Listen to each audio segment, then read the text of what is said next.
Welcome to Sweet Life Beat Life. We hope this video helps.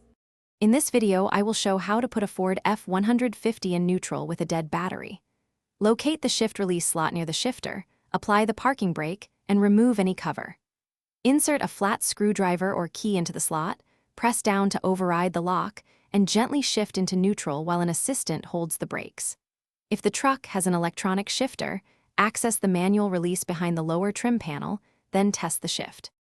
Before you touch the shifter, make safety your priority.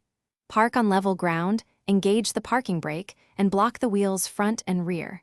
Use gloves and eye protection when popping off trim or using a screwdriver to avoid cuts or scratches. Keep the ignition off and the key close so the truck won't unexpectedly power up. Work deliberately and ask a helper to hold the brake while you operate the shifter manually. Quick recommendation: if you enjoy manuals or in-depth how-to guides, the Kindle Paperwhite makes reading easy and portable. It stores many PDFs and service manuals, has a sharp screen for bright light, and a long battery life so you can reference steps without fuss. If you are finding this video helpful, please subscribe and like for more content. Check the description for the link and other deals. Now let's get back to the video.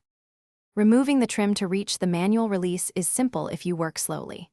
Pry off the cover with a plastic tool or flat screwdriver, find the slot directly on the shifter assembly, and press straight down.